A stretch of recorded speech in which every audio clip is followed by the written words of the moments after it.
Hello my dear friends and students, welcome to English Max. हम लोग MTS English का previous paper solve कर रहे हैं और ये पेपर है 2022 का, जो हुआ था मई 2023 में। हुआ था 2 मई से 20 जून के बीच में, ठीक है। और इसमें हम लोग 14 सेट कर चुके हैं। आज हम लोग करने जा रहे हैं 15वां सेट और ये सेट है 9 मई का थर्ड शिफ्ट। थर्ड शिफ्ट का मतलब बोले तो 3:30 से 5, ठीक है। तो इसके पहले 14 सेट हो चुके हैं, आप लोगों ने देखा भी है। और एमटीएस का 2021 वाला भी मैं करा चुका हूँ। 2021 वाले में 48 सेट हैं, ठीक है। तो जिनको केवल एमटीएस ही देना है वो लोग वो वाले जो 48 सेट हैं उनको भी देख डालो, और ये वाले जो सेट हैं इसमें करीब 50 के ऊपर जाएंगे, 57 के करीब सेट हैं, तो ये वाले भी देख डालो। तो पुराना वाला ये वाला दोनों मिला के देख डालो, और ज़्यादा कुछ आपको करने की ज़रूरत नहीं पड़ेगी, ठीक है। और हाँ, CHSL का और CGL का, इन दोनों का भी सेट हो चुका है। तो CGL का तो अभी पेपर ही हुआ था, ठीक है। CGL वाले तो पेपर दे चुके हैं, CHSL वालों का पेपर इस समय चल रहा है। तो अब इस समय जो पहले से देखते रहे हैं उनकी तो बात ही कोई बात नहीं है, लेकिन जो लोग अभी नहीं देखे हैं, जिनको देखना हो कि प्रीवियस पेपर कैसा होता है या पेपर कैसा CHSL में आता है, वो लोग देख लो। जिन्हों का पेपर हो चुका उनकी कोई बात नहीं, जिनका अभी बाकी है वो लोग देख लो भैया, ठीक है। तो चलो शुरू करते हैं आज का डिस्कशन हम लोग। और आज का देखते हैं आपका पहला क्वेश्चन क्या पूछा जा रहा है। ये रहा आपकी स्क्रीन पर आपका पहला क्वेश्चन, और पहले ही क्वेश्चन में देखो यहाँ अंडरलाइन किया हुआ है। अंडरलाइन करने का मैंने 3 मतलब बताया था। आप तो या तो सिनोनिम एंटोनिम होगा, या फिर वहाँ कोई इडियम पूछा जा सकता है, या फिर इम्प्रूवमेंट का क्वेश्चन होगा। तो ऑप्शन से फाइनल कर लो। ऑप्शन में लिखा है नो इम्प्रूवमेंट, इसका मतलब यहाँ पे आपको इम्प्रूवमेंट करना पड़ेगा। अगर कोई गलती नहीं है तब तो कोई बात नहीं है, नहीं तो करना होगा। तो वैसे भी देखो, हैव के बाद बीइंग, हैव के बाद आईएनजी फॉर्म कभी लगती नहीं, इसका मतलब नो इम्प्रूवमेंट तो हो ही नहीं सकता है। उसकी जगह पर सही क्या होगा ये आप आके पता करो। तो पता करो, चलो सेंटेंस आपको पढ़ना पड़ेगा। देखो लिखा है रैकून्स। रैकून्स जानते हैं क्या होता है? नहीं जानते हैं। अच्छा, अभी आपको दिखाते हैं। पहले सेंटेंस पढ़ लो। Raccoons have being more active at night. Raccoon एक तरह का जानवर होता है, और यहाँ लिखा है बीइंग, तो है बीइंग नहीं होता। देखो ये इनके नेचर से है ना, एक्टिव एट नाइट, रात में सक्रिय होते हैं, मतलब निशाचर प्राणी हैं, रात में सक्रिय होते हैं।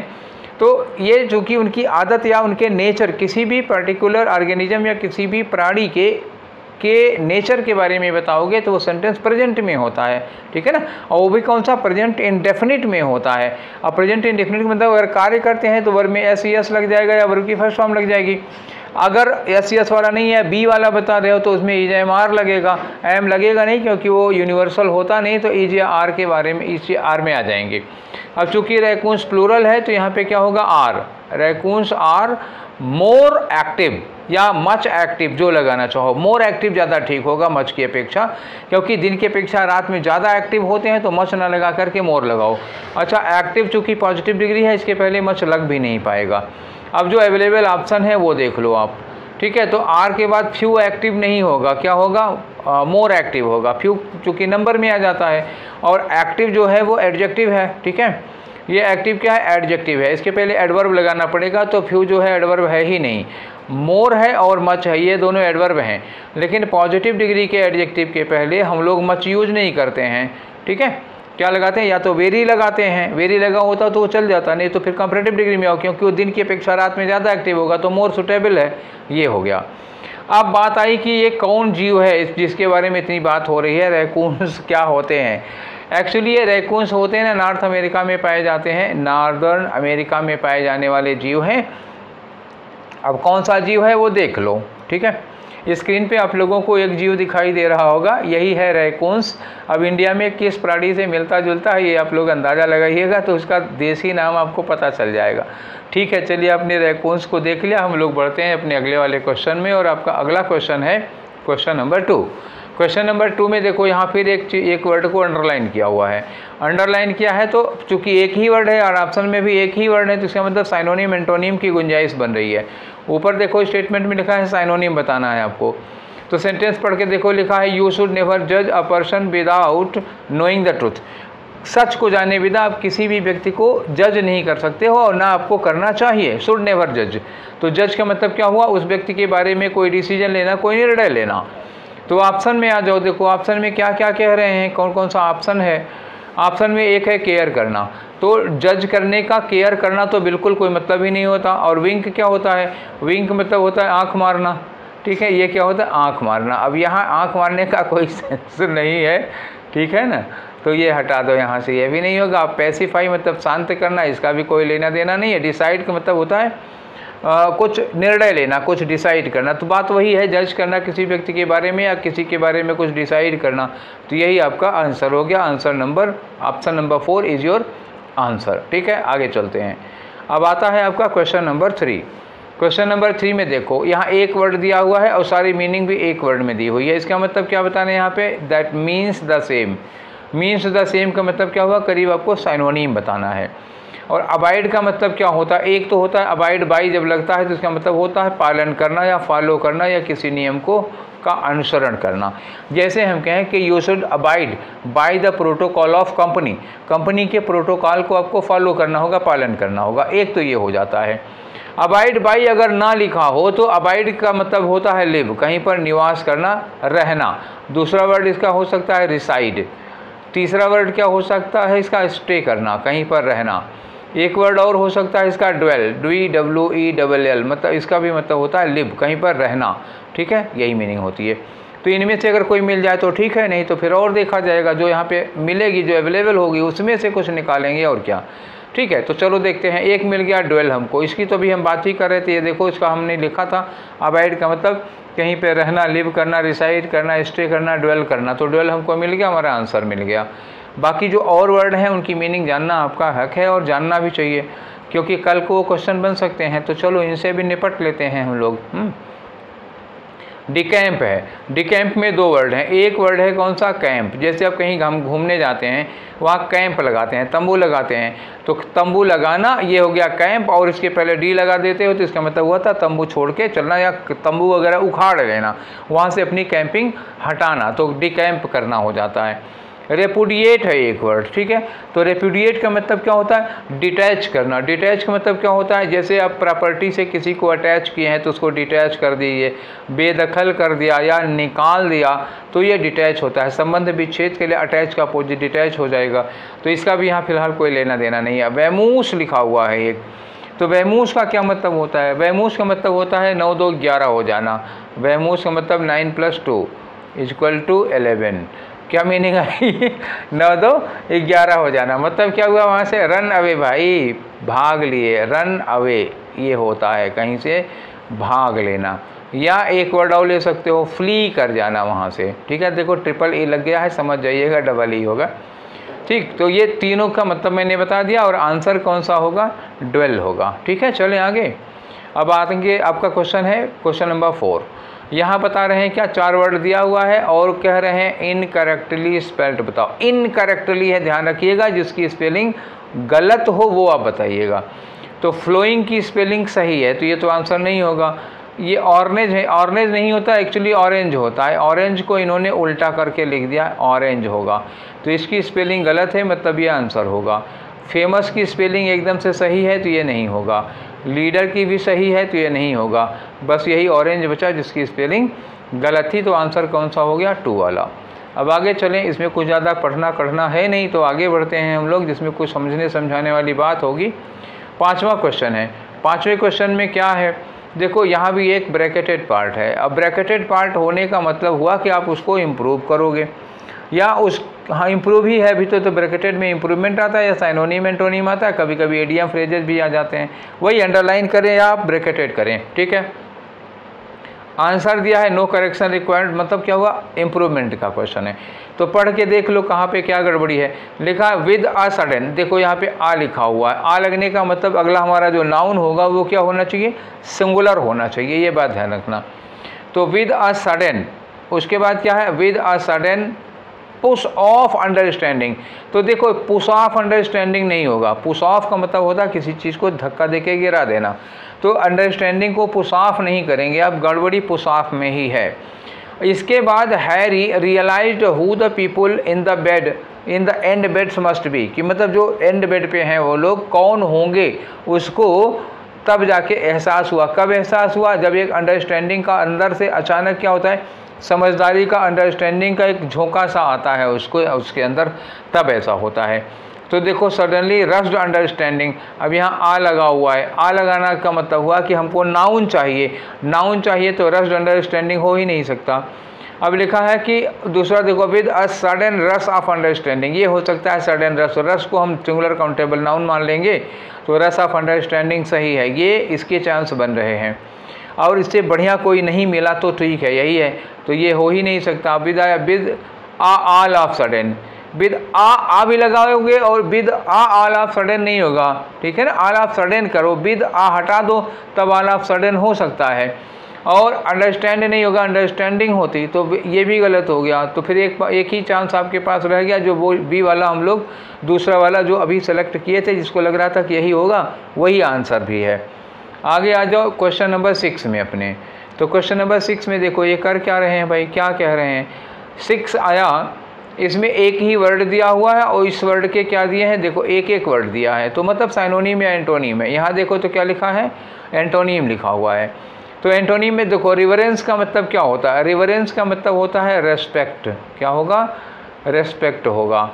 और क्या कह सकते हो, ऑनर कह सकते हो, रेस्पेक्ट हो गया, ऑनर हो गया। एक वर्ड और ले सकते हो, एस्टीम होता है, ESTEEM, एस्टीम होता है। तो कितने वर्ड हो गए, एक एस्टीम, दूसरा ऑनर, तीसरा रेस्पेक्ट, चौथा रिवरेंस। और डिफरेंस में ध्यान देना, DEFE है, DIFF डिफरेंस होता तो उसका मतलब होता अंतर, और DEFER वाला डिफरेंस है तो इसका मतलब सम्मान होगा, रेस्पेक्ट होगा। कितने वर्ड हो गए, 1 2 3 4 और ये 5 हो गया, ठीक है। डिफरेंस भी रेस्पेक्ट के लिए, और वेनरेट भी, ये भी रेस्पेक्ट के लिए आता है, तो ये भी क्या हो गया, ये भी रेस्पेक्ट ही हो गया। तो 3 3 6 वर्ड आपको यहाँ पे रेस्पेक्ट है, मतलब सम्मान के साइनोनिम आपके 6 वर्ड मिल गए। तो नोट करो भैया, जल्दी से लूटो, है कि नहीं, इतना बढ़िया बढ़िया वर्ड मिल रहे हैं। बताना एंटोनिम है, तो स्कॉर्न का मतलब होता है किसी का मजाक उड़ाना, किसी की खिल्ली उड़ाना, ठीक है, या एक तरह से उपहास उड़ाना।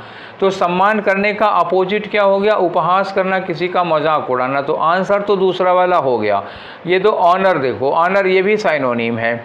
तो कितने, तो सब साइनोनिम ही साइनोनिम, एक ही एंटोनिम दिया हुआ है, दूसरा वाला आपका आंसर हुआ। चलो अगले क्वेश्चन पे आते हैं। अगला क्वेश्चन है आपका क्वेश्चन नंबर 7। 7 में क्या करना है, कोई ज़रूरत नहीं कहने की, देख ही रहे हो। आगे लिखा है the most common sports injury is, जो स्पोर्ट्स में, खेल कूद में जो सबसे कॉमन इंजरी होती है वो क्या होती है। तो खेल कूद में क्या होता है भाई, घाव लगता है, नहीं, खेल कूद में कहीं सरक जाते हो, घिस जाता है, छिल जाता है, घुटना छिल जाएगा, कोहनी छिल जाएगी, यही सब तो होता है। तो उसको क्या कहोगे, तो यहाँ लिखा है ब्रश। तो ब्रश तो होगा नहीं, छिल जाने को या घिस जाने को, घुटना उठना छिल जाने को ब्रश नहीं कहते हैं। क्या कहते हैं उसको, उसको कहते हैं ब्रुइस। कैसी चोट होती है ब्रुइस, आप अंदाज़ा लगा लीजिए।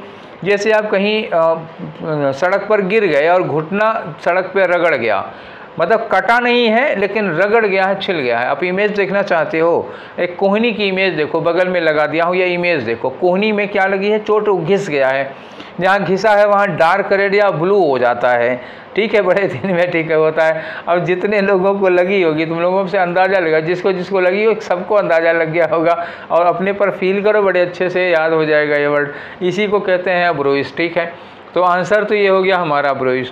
अब ब्रिव है, ये कोई वर्ड है नहीं, ये आपको धोखा देने के लिए लगा, ये ब्रिव्स लिखा है। तो जहाँ भी BREW लगा होगा, ब्रिव का मतलब होता है शराब बनाना।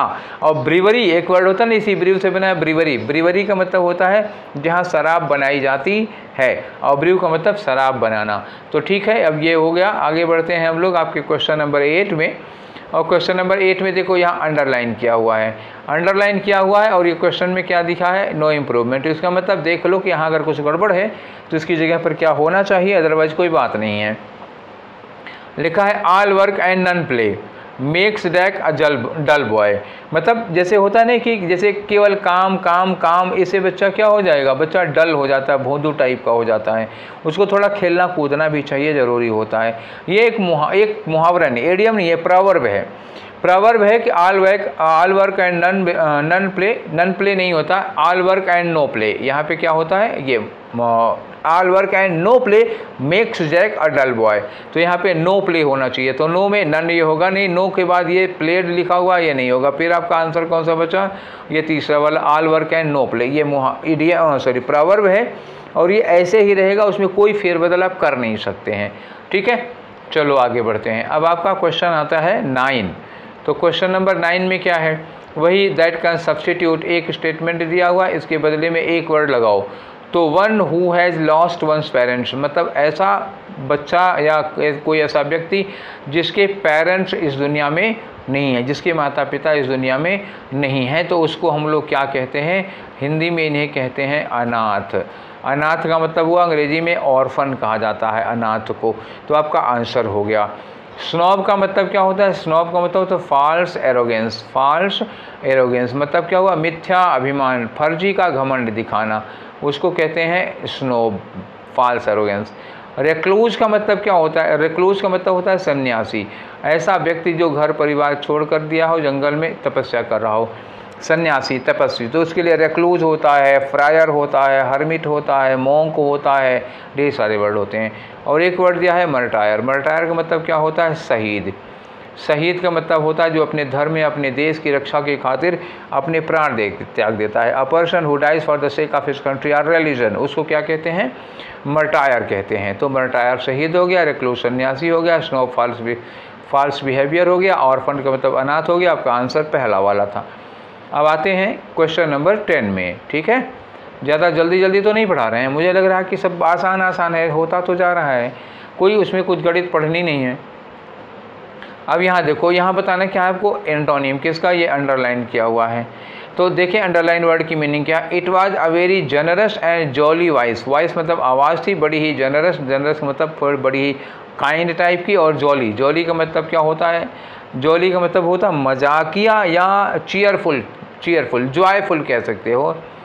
एक जॉयफुल मतलब एक ऐसी आवाज़ थी जिसमें खुशी की खनक थी, जिसमें खुशी थी, ऐसी आवाज़ थी वो। ठीक है, तो चलो अब बताओ, तो ये खुशी है, खुशी का अपोजिट बताना है। मोरोस का मतलब क्या होता है, मोरोस मतलब दुखी। ठीक है, इस संसार में सबसे दुखी प्राणी। ठीक है, तो मतलब क्या कहते हैं, दुखती आत्मा, तो दुखी। एंटोनिम खुशी का अपोजिट ढूंढना है, तो आपको मिल तो गया वर्ड। बाकी वर्ड जो बचे हैं, फेस्टिव का मतलब क्या हुआ, फेस्टिव मतलब जैसे त्योहारों का सीजन होता है तो फेस्टिव टाइम कहा जाता है। टेबुलर टेबल से रिलेटेड है, जैसे सारणी होता है तो कोई चीज़ एक लाइन में टेबल बना के लिखते हैं तो टेबुलर हो जाता है।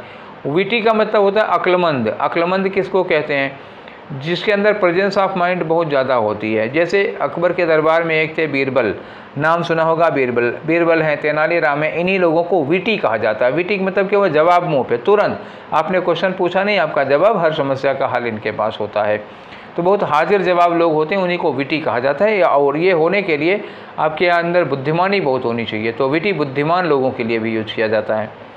नेक्स्ट आ जाओ क्वेश्चन नंबर 11 में। क्वेश्चन नंबर 11 देखो, एक ये फ्रेज दिया हुआ है और यहाँ बताना है कि आपको idiom. On a job, on the job का मतलब क्या होता है, नौकरी पर होना, आपको मतलब कोई काम कर रहे हैं, कहीं पर कोई रोज़गार है आपके पास। तो ऑन द जॉब का मतलब इन द वार नहीं होगा, और ऑन द कॉन्ट्रेरी भी नहीं होगा, अवॉइडिंग द वर्क भी नहीं होगा। फिर क्या होगा, working at a particular job, आप कोई कार्य कर रहे हैं। ये तो पागल भी कर लेगा कोई भी, इसमें कुछ खास बात तो थी नहीं।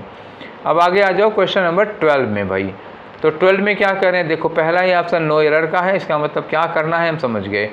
विदाउट ग्रीन हाउस इफेक्ट, बिना ग्रीन हाउस इफेक्ट के, ठीक है, बिना ग्रीन हाउस इफेक्ट के earth temperature would be below freezing. अब ध्यान रखना, अगर ग्रीन हाउस इफेक्ट नहीं होता तो अर्थ का जो टेम्परेचर होता क्या होता, बिलो फ्रीजिंग, मतलब 0 डिग्री के भी नीचे होता। तो जो ग्रीन हाउस गैसेज हैं, तो वो जो टेरेस्ट्रियल रेडिएशन होता है, जो अर्थ का रेडिएशन होता है, उसको रोक लेते हैं, तो अर्थ को थोड़ा गर्म किए रहते हैं। अगर पूरा वापस लौट जाए तो ये फिर क्या होगा, तो फिर अर्थ बहुत ठंडी हो जाएगी। तो ग्रीन हाउस जो इफ़ेक्ट है वो कुछ तो फ़ायदा करता है, लेकिन ज़्यादा हो जाएगा तो ये ज़्यादा गर्म भी हो जाएगी, जो आजकल हो रहा है। तो अर्थ टेम्परेचर में हमें अर्थ ऐसे नहीं लिखना चाहिए था, यहाँ है अर्थ का टेम्परेचर। तो अर्थ में हमें क्या करना होगा, अपॉस्ट्रोफी लगाना, ये अर्थ में ऐसे लिखना चाहिए था, धरती का टेम्परेचर, पृथ्वी का तापमान है, तो अपॉस्ट्रोफी लगाना है। तो ये था अर्थ का प्लूरल नहीं भैया, अर्थ एक ही है, इसका प्लूरल नहीं बनाना है हमको। तो गलती कहाँ हो गई, ये अर्थ में गलती हो गई, आंसर 2 हो गया आपका। आगे आ जाओ 13 नंबर पे। 13 में क्या कर रहे हैं कि एक ऐसा सेंटेंस ढूंढो जिसमें कोई एरर, स्पेलिंग एरर ना हो। तो देखो यहाँ तक तो कोई स्पेलिंग एरर नहीं है किसी में भी, यहाँ तक कोई स्पेलिंग एरर नहीं है, ठीक है। अब कॉन्शियस देखो, कॉन्शियस में स्पेलिंग क्या होगी पहले हम आपको बता दें, तब आप ढूंढिए उसमें। CONS, CON लिखो, उसके बाद साइंस वाली लिखो SCI, 2 CON लिखा करो, SCI लिखा करो साइंस वाला। उसके बाद क्या करो, OUS करो, ठीक है। उसके बाद OUS 3 टुकड़े में करो उसको, कॉन CON, उसके बाद साइंस वाला SCI, उसके बाद OUS। तो किस में है, यहाँ पहले वाले में CONS नहीं दिया हुआ, ये काट दो। दूसरे वाले में CUOUS दिया हुआ, ये भी गलत है, CUOS नहीं होता, COUS होता है। 2 तो निपट गए। अब यहाँ पे कॉन्शियस की स्पेलिंग और यहाँ पे कॉन्शियस की स्पेलिंग सही दी हुई है, तो प्रोसेस में गलती होगी। प्रोसेस में डबल C नहीं होता, सिंगल C होता, तो ये वाला सही है। अब आंसर कौन सा हुआ, चौथा वाला हो जाएगा। आ जाओ 14 नंबर पे। 14 में क्या कह रहे हैं, ये देखो लिखा है नो एरर, तो मतलब यहाँ पढ़ो माई रिसर्च फोकस। देखो माई रिसर्च सिंगुलर है कि प्लूरल है, पहले ये बताओ। तो माई रिसर्च सिंगुलर सब्जेक्ट है और फोकस क्या हो गई, ये प्लूरल वर्ब हो गया, ठीक है ना। तो गलत तो हो गया, फोकस गलत हो गया। My research focus on marine animal behaviour, हमारा जो रिसर्च है मेरी वो मरीन मतलब समुद्री जो मैमल हैं, समुद्री स्तनधारी के बिहेवियर पर है, इकोलॉजी पर है और कंजर्वेशन पर है। तो फोकस लिखा है ना, तो आपको कहना क्या चाहते हो कि मेरी रिसर्च का फोकस है, तो माई रिसर्च फोकस नहीं, फोकसेज ऑन। या तो फोकस करो या तो पास्ट में कर दो इसको, या तो फोकसेज करो नहीं तो पास्ट में करो, फोकस्ड कर दो, मतलब इन्हीं में से कोई एक काम करना पड़ेगा। फिलहाल ये फोकस गलत है हर हाल में, तो आंसर आपका फर्स्ट वाला होगा। अब आ जाओ 15 में। तो 15 में देखो क्या कह रहे हैं, ये भी ढूंढ लेते हैं हम लोग। 15 में ढूंढना ही नहीं है, क्या करना है। I am not sure dash wearing this black dress, ठीक। तो अब क्या करोगे, मैं ये काली ड्रेस में ये ब्लैक ड्रेस पहनने के बारे में श्योर नहीं हूँ। तो नॉट श्योर के बाद क्या आता है, sure about. I am not sure about, I am not sure with नहीं होगा, इन नहीं होगा, ऑफ नहीं होगा, I am not sure about, about लगेगा यहाँ पे। नेक्स्ट आ जाओ 16 नंबर पे। तो 16 रहा ये, इसमें क्या करना है, ठीक है। एक देखो 3-4 वर्ड का एक फ्रेज है और ऊपर लिखा हुआ इडियम फ्रेज। इडियम फ्रेज का मतलब क्या होगा, इसकी मीनिंग बताओ। टू पुल द ट्रिगर, तो what do you mean by to pull the trigger. To pull the trigger का मतलब क्या होता है कि कोई काम शुरू कर लेना, ठीक है, इस तरह का होता है, मतलब किसी काम पे स्टार्ट हो जाना, कोई काम शुरू करना। ट्रिगर क्या होता है, जैसे ट्रिगर मतलब किसी चीज़ को उकसा देना और प्रेरित कर देना। तो टू पुल अ ट्रिगर, अगर ट्रिगर को पुल करते हो तो इसका मतलब होता है कोई कोर्स ऑफ एक्शन आप स्टार्ट कर लेते हो। तो अननेसेसरी थिंग होगा नहीं, क्या होगा, to commit a course of action, यही वाला हो जाएगा। टू इंसल्ट, इसमें इंसल्ट वगैरह होता नहीं और एग्जैगरेटेड स्टेटमेंट भी नहीं होता है, वही होता है कि आप किसी कोर्स ऑफ एक्शन पर अपना काम शुरू कर देते हो, तो दूसरा वाला हो गया। आगे आ जाओ, देखें 17 में क्या है। 17 में क्या है, ये तो ये देखो खुद ही चिल्ला के बता रहा है कि क्या करना है। पढ़ो सेंटेंस जरा। लिखा है द सिंस द टेम्परेचर क्या है सोर इन समर, जो टेम्परेचर है वो गर्मी में क्या होता है, सोर का मतलब क्या हो, ऊपर उठना। तो गर्मी में टेम्परेचर क्या होता है, ऊपर उठ जाता है। ऊपर उठने का मतलब क्या हुआ, वो 40, 41, 42, 43, कभी कभी 44, 45, कभी 45 के पार, तब लगता है धरती में हम लोग कुकर के अंदर बैठे हुए हैं और कुकर गैस पर चढ़ा हुआ है और हम लोग आलू हैं उसमें। अब समझ गए होंगे। तो इन्होंने कहा गर्मी में जो अर्थ का टेम्परेचर है वो चूँकि बढ़ता है, इसलिए चूज क्लॉथिंग, आप कैसे कपड़े चुने, दैट इज़ लाइट वेट, मतलब ऐसे कपड़े चुनिए जो लाइट वेट हों, हल्के हों। एंड डैश, एंड के बाद आपको लगाना है, तो कपड़ों की विशेषता बतानी है कैसे गर्मी के लायक। तो लाइट वेट कपड़े हों एंड डैश कपड़े हों। तो कैसे कपड़े होने चाहिए, हैफ्टी। हैफ्टी का मतलब क्या होगा, मोटा ताज़ा। ये कपड़ों के लिए लगेगा नहीं, आदमी या जानवर के लिए लगता है मोटा ताज़ा, ठीक है, जो खा पी के एकदम हरा हरा हुआ हो, तो ये नहीं लगाओगे।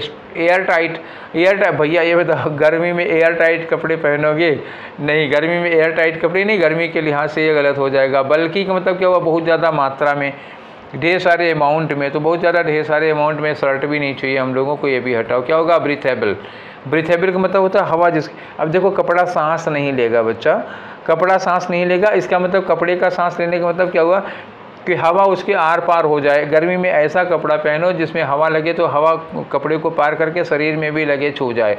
तो क्या होना चाहिए यहाँ पे, ब्रीथेबल ही ज़्यादा सूटेबल होगा गर्मी के लिहाज से। अब अपना अगले वाले क्वेश्चन पे आ जाओ, 18 वाले में। 18 में क्या करना है, देखो भैया एक फ्रेज दिया हुआ है, इसके बदले में एक वर्ड लिखा है, दैट कैन सब्सटीट्यूट। ये तो एक वन वर्ड, इसके लिए एक वर्ड लगाना है। ये किसका है, वन वर्ड सब्सटीट्यूशन का क्वेश्चन है। रेजिडेंस फॉर नन्स, नन्स का मतलब क्या होगा, जैसे क्रिश्चियनिटी में वो लड़कियां जो ये डिसाइड कर लेती हैं कि हमें शादी नहीं करनी है, हमें मतलब लोगों की सेवा करनी है और कुंवारा जीवन जीना है। जैसे हिंदुओं में साध्वी होती हैं, ठीक है, जो सन्यास ले लेती हैं, तो ऐसे ही क्रिश्चियंस में जो सन्यास ले लेती हैं, जो सेवा अपना लेती हैं चर्च या और मतलब सेवा करेंगे, उनको उनके रेजिडेंस को, जहाँ ये लोग रहती हैं, उसको क्या कहा जाता है। तो मोनास्टरी का मतलब क्या होता है, मोनास्टरी होता है मठ।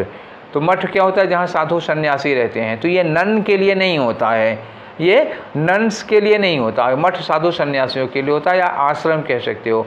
कॉन्वेंट क्या होता है, कॉन्वेंट होता है हॉस्टल ऑफ नन्स। क्या है, हॉस्टल ऑफ नन्स। तो नन्स जिस जहाँ रहती हैं वो उसको कहते हैं कॉन्वेंट, ठीक है। रेफ्यूजी कौन होता है, रेफ्यूजी शरणार्थी होता है, ठीक है, किसी देश से भाग के आया हो और किसी दूसरे देश में शरण लिया हो। मिंट का मतलब क्या होता है, टकसाल होती है। टकसाल, what do you mean by taksal, taksal is a place where coins are made. तो जहाँ मतलब वो जगह है जहाँ पर सिक्के ढाले जाते हैं, उसको हम लोग क्या कहते हैं, टकसाल कहते हैं, ठीक है। इंडिया में कितनी टकसालें हैं और कहाँ कहाँ पर हैं, आप लोग कमेंट बॉक्स में बताइएगा। देखें किसको पता है, ये एक क्वेश्चन है आपके जीएस का, एसएससी की तैयारी कर रहे हैं तो इतनी जीएस तो तैयार ही होगी।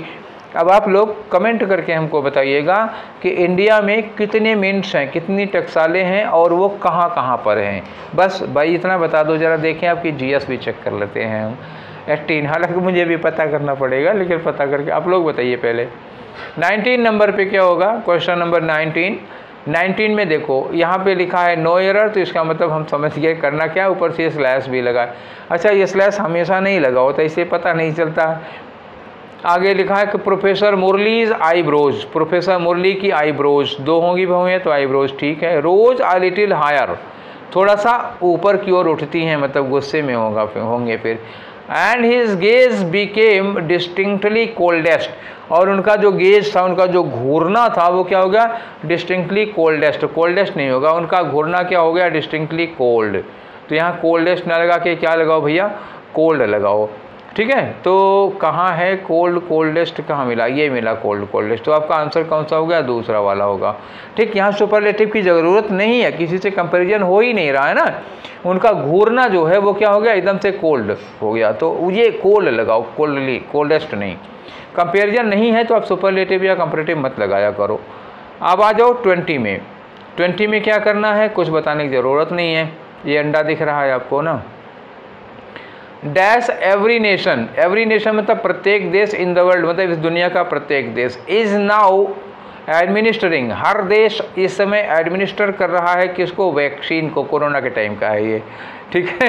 तो करना क्या, मतलब कहना क्या चाह रहे हैं, लगभग हर देश, यही कह रहे हैं ना, लगभग दुनिया का हर देश इस समय वैक्सीन ले रहा है। तो लगभग के लिए क्या लगाओगे, नियरेस्ट तो दूरी के लिए लगता है यार, और अमाउंट के लिए नहीं, नियर भी दूरी के लिए लगता है, लगेगा नहीं, नियरली लगता है अमाउंट के लिए। तो नियरली का मतलब क्या हुआ, ऑलमोस्ट, अबाउट, करीब करीब, लगभग।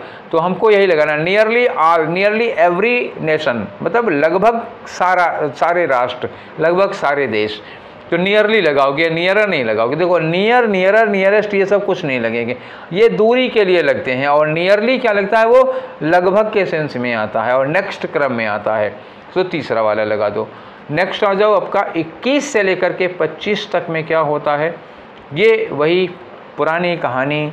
चलो सीधे करना शुरू करो। तो यहाँ देखो पहले ही दे दिया, डैश पीपुल थिंक दैट। देखो इतने लोगों को लगता है कि, अब कितने लोग हैं, ज़्यादा हैं कम हैं, ये अब बाद में सोचिएगा। देखो मेनी लिखा, ईच लिखा, फ्यू लिखा, एवरी लिखा। तो ये लिखा है पीपुल, तो पीपुल लिखा है, इसका मतलब क्या हुआ, ईच और एवरी तो लगेगा नहीं, क्योंकि पीपुल के बाद सिंगुलर नाउन लगता है। क्लियर, तो हम लोग आगे पढ़ के देखते हैं। मेनी पीपल, मेनी हो या फ्यू हो ये बाद में चर्चा करेंगे इसकी, इसमें क्या लगेगा, पहले सीधे पढ़ लेते हैं। मेनी अच्छा लग रहा था तो मैंने मेनी लगा लिया। फ्यू या मेनी पीपल थिंक दैट, लोगों को लगता है कि we can learn a lot about culture of a foreign country, हम किसी दूसरे देश के कल्चर के बारे में बहुत कुछ जान सकते हैं। कैसे जान सकते हैं? Bye living in that country, अगर हम उस देश में रहते हैं तो उस देश की कल्चर के बारे में अच्छा खासा हमें जानकारी मिल जाएगी, ऐसा कई लोगों को लगता है। तो बहुत लोगों को लगता होगा, कुछ लोगों को थोड़े लगता होगा, तो फ्यू पीपल नहीं होगा, तब मेनी पीपल को ऐसा लगता है। तो पहला वाला तो हम लोग भर चुके। आगे आ जाओ। However this is not necessarily true, हालांकि ये बात पूरी तरह से सच नहीं है, ज़रूरी नहीं कि ऐसा सच हो। क्यों? आप बता रहे ऑफन, अक्सर ऐसा होता है कि the longer we stay in a dash country, जितना ज़्यादा हम किसी डैश देश में रहते हैं, the more we realise how little we actually know about the culture of that country, उतना जितना ज़्यादा दिन आप रहोगे उस देश में, वैसे वैसे आपको लगेगा कि हम इस देश के बारे में कितना कम जानते हैं। अब ये ऊपर वाले लोग कह रहे हैं कि आप किसी देश में रहिए तो वहाँ के कल्चर के बारे में आप जान जाएंगे, जबकि ये बात सच नहीं है। क्योंकि हम किसी देश में जितना ज़्यादा दिन रहेंगे उतना ही हमको लगेगा कि हम इसके बारे में बहुत कम जानते हैं। तो यहाँ तीसरे नंबर पे क्या रहोगे, किस देश में रहेंगे, जितना ज़्यादा हम उस देश में रहते हैं, किस देश में रहते हैं जिसकी कल्चर के बारे में जानना है, फॉरेन लगेगा और क्या। वहाँ फॉरेन, भाई फॉरेन कंट्री की बात करें तो फॉरेन यहाँ भी लगाओ। आगे आ जाओ, यहाँ लिखा है बुक्स एंड टॉक्स अबाउट, वो जो किताबें हैं और जो चर्चाएँ हैं, टॉक अबाउट चर्चाएँ हैं, other people's dash can even be dangerous, तो ये चीज़ें भी डेंजरस ही हैं, ख़तरनाक भी हैं। क्योंकि आगे लिखा है because they concentrate on cultural difference, क्योंकि ये ज़्यादातर कल्चरल डिफरेंस पर फोकस करती है। जैसे किताबें किसी देश पर की कल्चर पर लिखी गई तो वो ज़्यादातर दूसरे देशों से वहाँ की कल्चर कितना डिफरेंट है यही ज़्यादा लिखते हैं, ना कि वहाँ की कल्चर क्या है इसको ज़्यादा एक्सप्लेन करने के। तो ये ज़्यादा फोकस करते हैं किस पर, ये ज़्यादा कंसंट्रेट करते हैं cultural difference and dash national character, ठीक है ना, एंड डैश नेशनल कैरेक्टर। तो अब यहाँ देखो, अब यहाँ कंसंट्रेट तो फिर हम लगा नहीं पाएंगे क्योंकि हमारे पास एंड से जुड़े हुए दो अलग अलग चीज़ें हो गई, नहीं तो हम यही लगाते they concentrate on cultural difference and dash national character. तब यहाँ फिर कंसंट्रेट तो लगाएंगे नहीं, कंसंट्रेट करोगे तो फिर एंड लगाने की यहाँ जो ये फिलर देने की ज़रूरत ही नहीं थी, फिर यही कंसंट्रेट दोनों के लिए काम कर जाता, एंड नेशनल कैरेक्टर लिख देते। अगर कैरेक्टर यहाँ पे अगर खाली जगह दी है इसका मतलब कंसंट्रेट नहीं लगाना है। देखो सेम सेंटेंस है ना, अलग सेंटेंस होता तो हम वही लगा लेते जो एक जगह जिक्र हुआ है। जैसे हमने यहाँ पे फॉरेन लिखा था, यहाँ पे फॉरेन हमने लगा दिया, क्यों लगा दिया, क्योंकि ये दूसरा सेंटेंस है। और यहाँ पे क्या होगा, इसी सेंटेंस में concentrate on cultural differences and के बाद फिर कंसंट्रेट नेशनल पे लगाओगे, नहीं दूसरा कंसंट्रेट के बाद आन लगाना पड़ता है, यहाँ आन लगा नहीं है तो कंसंट्रेट फिलहाल नहीं लगेगा। कंसंट्रेट के सेंस में ही यहाँ कोई दूसरा वर्ड लगाना पड़ेगा आप, लेकिन वर्ड होगा कंसंट्रेट के ही मीनिंग वाला, ठीक। And sometimes a lot of information they contain in it untrue, और कई बार होता है कि उन किताबों में जो इन्फॉर्मेशन होती है वो बहुत ज़्यादा क्या होती है, नॉट अनट्रू होती है, मतलब वो गलत ही होती है। तो चलो अब एक एक करके भरते हैं। पहले वाले में क्या लगेगा, मेनी लगेगा, क्योंकि पहली वाली जो धारणा है वो अनेक लोगों की है, फ्यू लोगों की नहीं है। नेगेटिव सेंस में हमको नहीं जाना, फ्यू आ जाएगा तो बहुत कम इक्का दुक्का लोग आ जाएंगे, तो पहले में मेनी लगाओ। और चूंकि यहाँ पीपल लिखा हुआ है तो पीपल ईच के बाद और एवरी के बाद पीपल प्लूरल नहीं लग सकता है। अब आगे आ जाओ अपने दूसरे वाले क्वेश्चन में। तो ये रहा आपका फिलर नंबर 2। फिलर नंबर 2 यहाँ क्या लगाओगे बताओ। इन्होंने कहा कि बहुत से लोगों को ऐसा लगता है कि हम किसी देश की कल्चर के बारे में जान सकते हैं dash by living in that country, मतलब केवल वहाँ रह लेते हैं तो हम जान जाते हैं। तो क्या होता है, directly by living in that country, precisely by living in that country, या simply by living in that country, या फार्मली। तो फार्मली और प्रिसाइजली तो लगेगा नहीं, प्रिसाइजली में तो संक्षिप्त रूप से, फार्मली का यहाँ कोई सेंस नहीं है। Directly by living in that country या सिंपली बाय लिविंग, तो इन्होंने कहना ये चाहते हैं कि वहाँ केवल वहाँ रह के ही हम उसके बारे में जान सकते हैं। तो डायरेक्टली नहीं, क्या लगेगा, simply by living in that country, ठीक है। रहते डायरेक्ट ही हैं, रहने में डायरेक्टली लगाने की कोई ज़रूरत नहीं है। अब आगे आ जाओ थर्ड वाले फिलर में, ठीक है। तो थर्ड वाला फिलर देखो क्या कह रहा है भाई, उसके ऑप्शन भी तो हमको मिले। तो थर्ड वाले फिलर में ये देखो यहाँ क्या दिया है, मैंने कहा ही था यहाँ फॉरेन लगेगा। तो इन्होंने कहा कि किसी दूसरे देश में रहना, ठीक है ना, तो ये फॉरेन कंट्री में रहना, बिनाइन कंट्री में रहना, सॉवरेन कंट्री में रहना, रेन कंट्री में रहना नहीं, कंट्री के लिए फॉरेन लगेगा, किसी फॉरेन कंट्री में रहना। अब चौथे वाले पे आ जाओ, ठीक है। तो चौथा वाला रहा ये आपका फिलर नंबर 4 में ऑप्शन क्या क्या दिए हैं, कल्चर है और कंजक्चर है और कैरिकेचर है और स्टेचर है। तो इन्होंने कहा कि जितना ज़्यादा, जैसे इन्होंने कहा ना कि बुक्स और जो चर्चाएं हैं ऑफ अबाउट अदर पीपल की क्या, अदर पीपल्स क्या, अदर पीपल की क्या, अदर पीपल की कल्चर। अभी तुम्हें कल्चर की ही बात करें तो कल्चर ही लगाओगे। अच्छा, कंजक्चर का मतलब क्या होता है? कंजक्चर का मतलब अनुमान होता है, तो दूसरे लोगों के अनुमान के बारे में जानना। अब लो भैया, तो अनुमान जानने के बाद है दूसरे लोगों की कल्चर की बात हो रही है। और कैरिकेचर क्या होता है? कैरिकेचर कार्टून होता है, ठीक है, तो ये भी नहीं लगेगा। स्ट्रेचर का मतलब कद काठी होती है, लंबाई कितने हो, चौड़े कितने हो, ठीक है, मोटे पत्ते कितने हो, तो कद काठी होती है। तीनों का कोई लेना देना ही नहीं है भाई, ये केवल यही कल्चर ही लग पाएगी, क्योंकि पूरे पैसेज में इसी पर बात ही हो रही है। अब आखिरी वाला फिलर है फिलर नंबर 5 में, यहाँ क्या लगाओगे बताओ ज़रा, ठीक है। तो इन्होंने देखो, मैंने अभी कहा था कि यहाँ पे क्या लिखा हुआ है कि इन्होंने कहा कि जो किताबें हैं, books and talks about other people और other people's culture can even be dangerous, वो भी खतरनाक है क्योंकि दे कंसंट्रेट, वो बुक्स जो हैं कंसंट्रेट ऑन कल्चरल डिफरेंस, एक हो गया, दे कंसंट्रेट ऑन कल्चरल डिफरेंस, तो वर्ब क्या लगी है? कंसंट्रेट। और क्या करते हैं? नेशनल कैरेक्टर को क्या करेंगे? मतलब कल्चरल डिफरेंस पे कंसंट्रेट करेंगे और नेशनल कैरेक्टर को क्या, नेशनल कैरेक्टर को प्रोलिफरेट करेंगे या कंसंट्रेट करेंगे या कंसिडरेट करेंगे या एग्जैगरेट करेंगे, बताओ। प्रोलिफरेट का मतलब क्या होता है? टू प्रोड्यूस करते हैं, मतलब वो किताबें नेशनल कल्चर को प्रोड्यूस करेंगी, तो प्रोलिफरेट प्रोड्यूस करना होता है, ये नहीं लगेगा। अब कंसंट्रेट मैंने पहले ही बताया था नहीं लगेगा, क्योंकि कंसंट्रेट के बाद ऑन लगाना पड़ता है, ये दिया, ये नहीं लगा है, इसमें ऑन नहीं है तो कंसंट्रेट नहीं होगा। तो दूसरी बात, एक ही सेंटेंस में एंड के पहले भी कंसंट्रेट, एंड के बाद भी कंसंट्रेट नहीं होगा, दूसरा सेंटेंस होता तो लग जाता। और कंसिडरेट का मतलब होता है के बारे में विचार करना, एग्जैगरेट मतलब उसको बढ़ा चढ़ाकर। अच्छा, कंसिडरेट नहीं लगाएंगे क्योंकि उसके अगेंस्ट में जा रहे हैं, किताबों के अच्छाई नहीं बता रहे हैं, उसकी में कमियां निकाल रहे हैं।